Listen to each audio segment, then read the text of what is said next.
नमस्कार। पिछली बार हमने शिव पुराण में देखा था कि कैसे वायु देव ने ऋषियों को ज्ञान दिया और फिर अंतर ध्यान हो गए।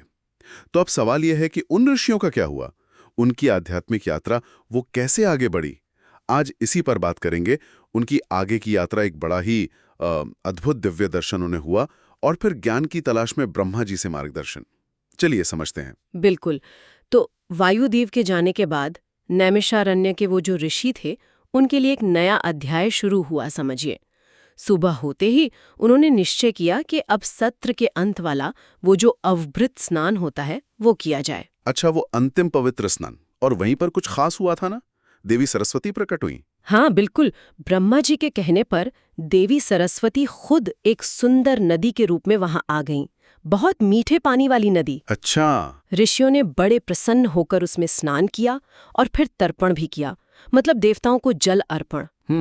स्नान तर्पण के बाद फिर कहाँ गए वो? उसके बाद वो सब वाराणसी, मतलब काशी की ओर चल दिए। मोक्ष की नगरी है ना वो। हाँ, काशी। हाँ, रास्ते में गंगा स्नान किया और फिर काशी पहुंचकर अविमुक्तेश्वर लिंग का दर्शन और पूजन किया विधि विधान से। और काशी में ही वो अद्भुत घटना हुई जिसके बारे में हम बात कर रहे हैं।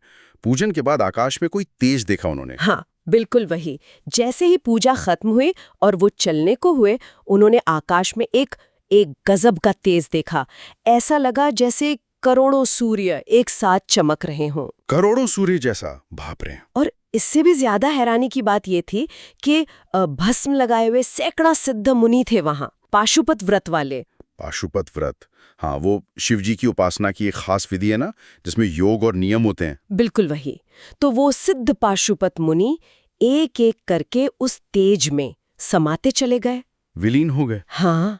और जैसे ही वो सब उसमें समाए, वो तेज भी गायब हो गया। ये देखकर तो ऋषि मतलब चौंक गए होंगे पूरी तरह।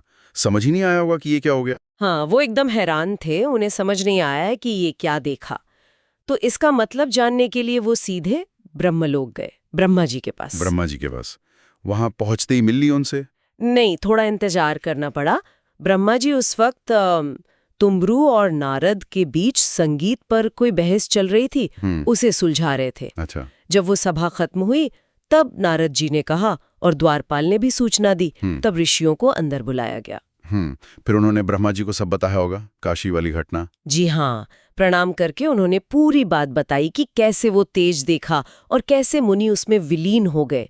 कहा कि हम इसका रहस्य समझ नहीं पा रहे। ब्रह्मा जी तो मुस्कुराए, उन्हें वायुदेव से पहले ही पता चल गया था सब। अच्छा। उन्होंने समझाया, ऋषियों, आपने जो देखा वो कोई साधारण तेज नहीं था, वो तो साक्षात भगवान महेश्वर का ही ज्योतिर्मय लिंग स्वरूप था। ओहो, साक्षात शिव का तेज। और वो मुनि जो उसमें विलीन हुए, उसका क्या मतलब था? ब्रह्मा जी ने बताया कि वो जो पाशुपत मुनि थे, वो अपने श्रौत कर्मों, मतलब वैदिक यज्ञों और खासकर पाशुपत व्रत के पालन से और अपने धर्म में पूरी निष्ठा रखने के कारण वो सारे पापों से मुक्त हो गए थे। अच्छा। और परम गति को प्राप्त हो गए, मतलब मोक्ष मिल गया उन्हें। उस तेज में समाना उनकी मुक्ति का ही प्रतीक था। तो ये घटना फिर उन नैमिषारण्य वाले ऋषियों के लिए भी एक इशारा थी? बिल्कुल। ब्रह्मा जी ने उन्हें भरोसा दिलाया कि ये उनके लिए भी बहुत शुभ संकेत है। उनकी जो इतनी लंबी यज्ञ साधना चली, वो सफल हुई है और अब उनके लिए भी परम सिद्धि यानी मोक्ष का समय पास आ गया है। अच्छा, तो अब आगे क्या? ब्रह्मा जी ने उन्हें कहीं और जाने को कहा? हाँ, उन्होंने कहा कि अब आप लोग मेरु पर्वत के दक्षिणी शिखर पर जाइए। उसे कुमार शिखर कहते हैं। कुमार शिखर? वहां मेरे पुत्र मुनि सनत कुमार तपस्या कर रहे हैं, उनसे जाकर मिलिए। सनत कुमार, ब्रह्मा जी के मानस पुत्र, वो क्यों तपस्या कर रहे हैं वहां? इसकी भी कोई कहानी है? हाँ, इसके पीछे भी एक वजह है। ब्रह्मा जी ने बताया कि पहले कभी सनत कुमार को अपने योग पर थोड़ा अभिमान हो गया था। अच्छा। और उन्होंने भगवान शिव का कुछ अनादर कर दिया था। तो इस पर नंदी जी गुस्सा हो गए और उन्होंने सनत कुमार को ऊंट बन जाने का श्राप दे दिया। अरे, ऊंट बनने का श्राप? हाँ। फिर बाद में सनत कुमार ने बहुत प्रार्थना की, तब शिवजी और नंदी प्रसन्न हुए और उन्हें श्राप से मुक्ति मिली। अच्छा, मुक्ति मिल गई। फिर शिवजी ने ही नंदी को आदेश दिया कि तुम सनत कुमार को उसके असली स्वरूप का मतलब परम तत्व का ज्ञान दो। ओहो, शिवजी ने नंदी को कहा कि वो सनत कुमार को ज्ञान दें। सही कहा। और अब सनत कुमार उसी कुमार शिखर पे नंदी के आने का इंतजार कर रहे हैं और तपस्या कर रहे हैं ताकि नंदी प्रसन्न होकर उन्हें वो ज्ञान दे।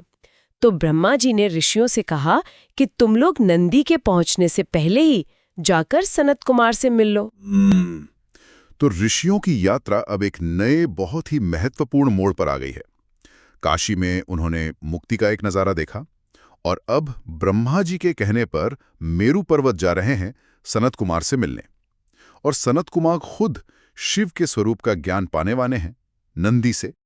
बिल्कुल, ऐसा लगता है कि ये ऋषि अब सीधे ज्ञान के उस स्रोत के पास पहुंच रहे हैं जहां से मुक्ति का रास्ता खुल सकता है। सही समय पर सही जगह पहुंच रहे हैं। हाँ। तो सोचने वाली बात यह है कि सनत कुमार, जिन्हें खुद अभी परम ज्ञान मिलने वाला है, वो इन ऋषियों को क्या खास बता पाएंगे, और जब नंदी आएंगे तो उस ज्ञान चर्चा पर क्या असर पड़ेगा, इस पर सोचिएगा जरूर।